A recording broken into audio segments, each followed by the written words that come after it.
Hello and welcome to Freedom News, the news you can use to help keep Canada free.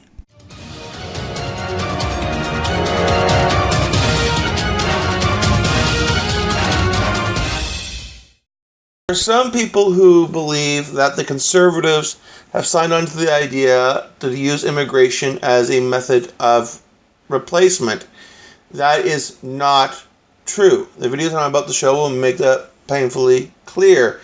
The Conservatives very much have embraced Western civilization, the values of Western civilization, and recognize the fact that these are the values that Canada was founded upon and must remain.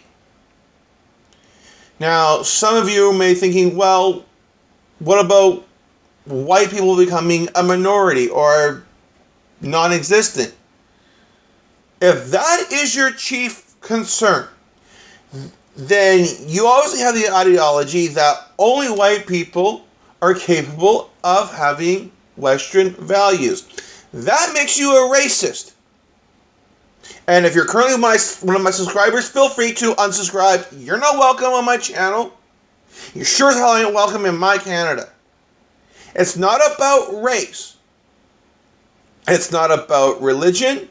It's not about nationality, ethnicity, any of these things.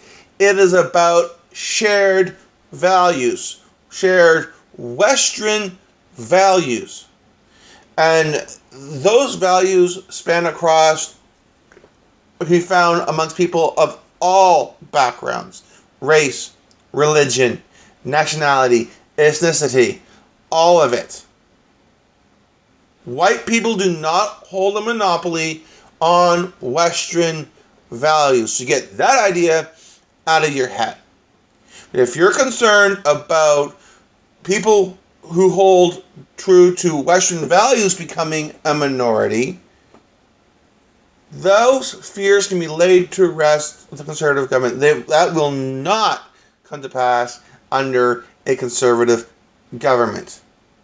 As, like I said, the videos that you're about to see do indeed show. Justin Trudeau says that diversity is our strength, but I think he's missing the big picture. The reasons why waves and waves of immigrants from all over the world, all corners of the globe, have chosen Canada generation after generation. It's because we are free. Free to worship, and free to speak, and free to believe. It's because we are open to the persecuted and the oppressed. It's because we are equal as individuals, equal in opportunity, equal before the law, and equal in value.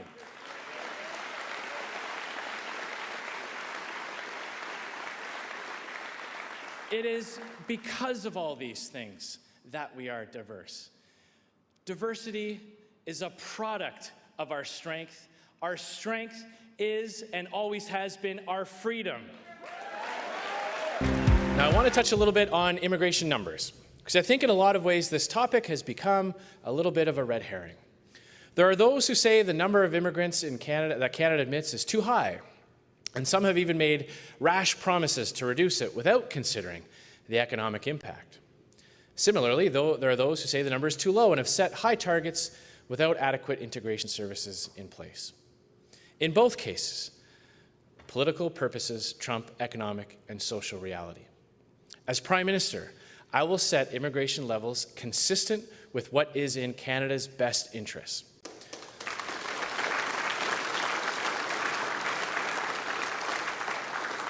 Now, that number may change every year, and I'm not going to get into a political debate, or worse, an auction about immigration numbers. The number will reflect what Canada needs, and just as importantly, who needs Canada. Happy Easter, everyone. My name is Michelle Rempel. I'm the Member of Parliament for Calgary-Nose Hill, and it's a very special day for Christians around the world, certainly here in Canada. It's one of the most holy days in the Christian faith, and it means a lot to me. I was getting ready to put out a couple of tweets and a message about Easter, and I saw a lot of other politicians doing this today, and I think the bigger message today, given that we've had a lot of conversation about this year, is how do we practice faith in a country that is pluralistic, which means that there are many different faiths in Canada, and under our laws, we have the right to practice our beliefs free of persecution. And it's a tough conversation to have.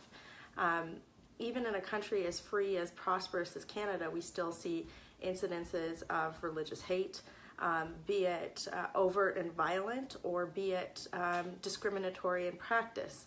And I think one of the most important things that we have to do when we practice our faith, or lack thereof, be it as it may, is understand that there are a few principles, I think, in terms of maintaining a pluralism where we all have the right to believe. The first is that is understanding that when you are in Canada, everybody has the right to practice their faith free of persecution. It doesn't matter what faith you are. I'm Christian. I'm happy to say that.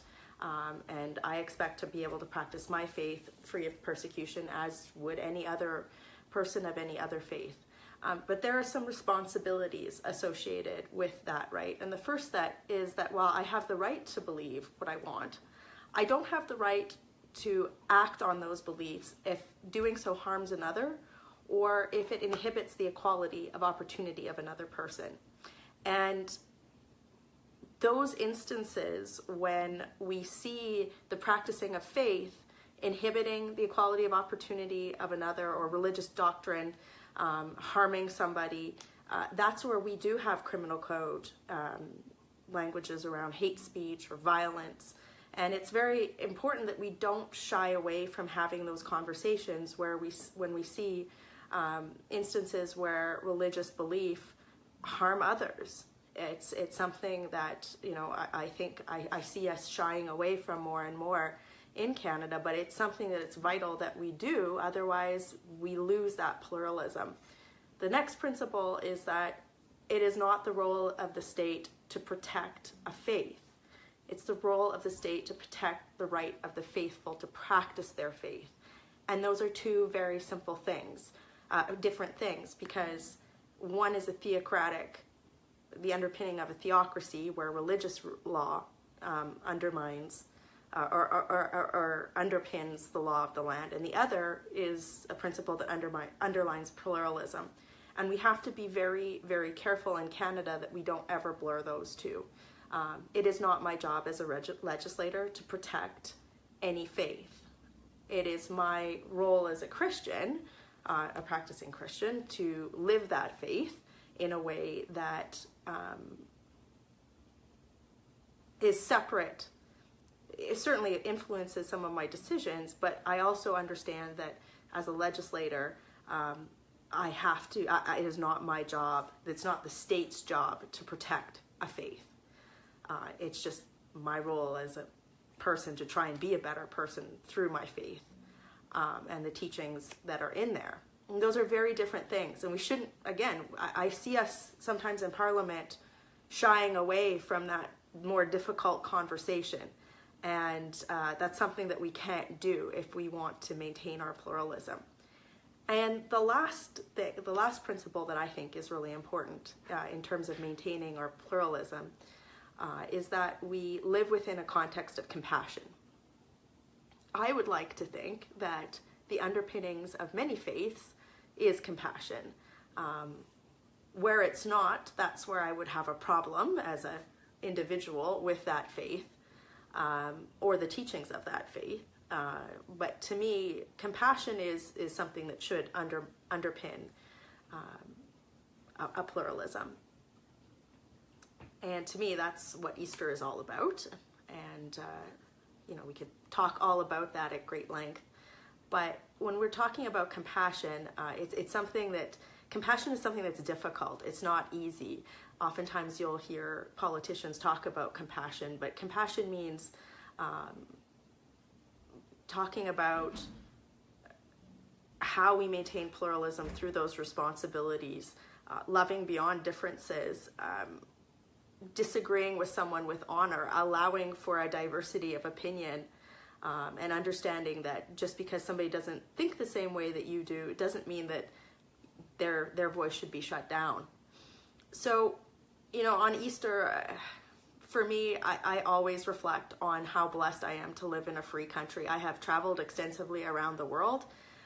There are many places around the world where, I mean, there are theocracies, there are places where I wouldn't have a voice, never mind being able to talk about faith free of persecution. So we are blessed to live in this country. I feel very blessed, but it's not enough just to recognize that we're blessed. We also have to act on it on a day-to-day basis. I don't get it right every day. I don't think any of us do, but certainly I know many of our faiths show that it's not about being perfect. It's about attempting to do what's right on a regular basis.